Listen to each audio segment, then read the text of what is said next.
how will the next stage of downstream policy affect the local industry, and how soon? What are the generous incentive that you will offer other than what you have offered? Yes, thank you. So it means that based on the investment plan that is already coming to Indonesia, we have the planning for them to come to Indonesia. So the earliest will be, the implementations will be by 2024, we are going to have the manufacturing of a part of a component for the batteries.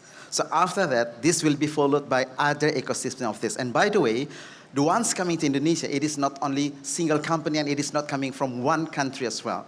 So it means that we have the potential investors coming from China, coming from Europe, coming from America. They are having interest with Indonesia here. So when will be these implementations to be executed? So I guess starting time will be 2024. That will be the first investment realizations for the EV batteries in Indonesia.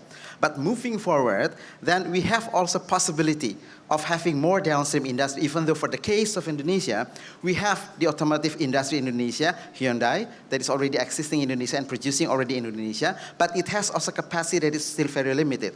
It is going to be in, let's say, 10 gigawatt of manufacturing in Indonesia. But the thing that we have to be careful is about the recycling.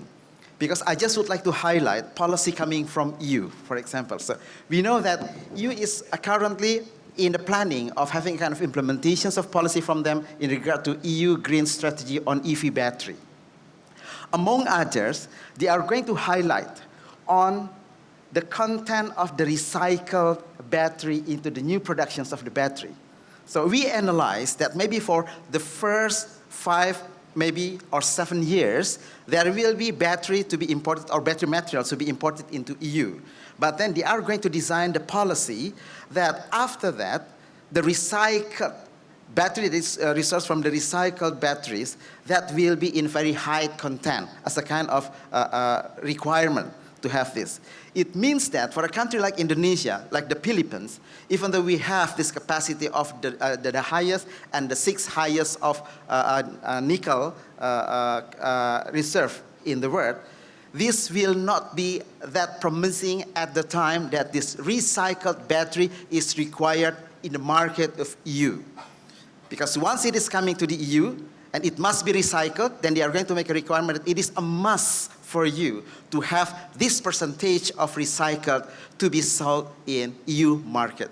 So in this case, I just would like to highlight that for ASEAN, we must have a kind of joint of innovation center that we would like also to have our capacity, not only selling the critical minerals up to certain processing of this nickel into the battery, but we have to have our self-capacity in making this recycling of the battery to be done in ASEAN countries and in other neighboring countries. Because without having this, we have to be careful that we need also to open the new market in ASEAN and also in other neighboring countries like in East Asia, for example. So by having this, then we are going to be support with a very strong market.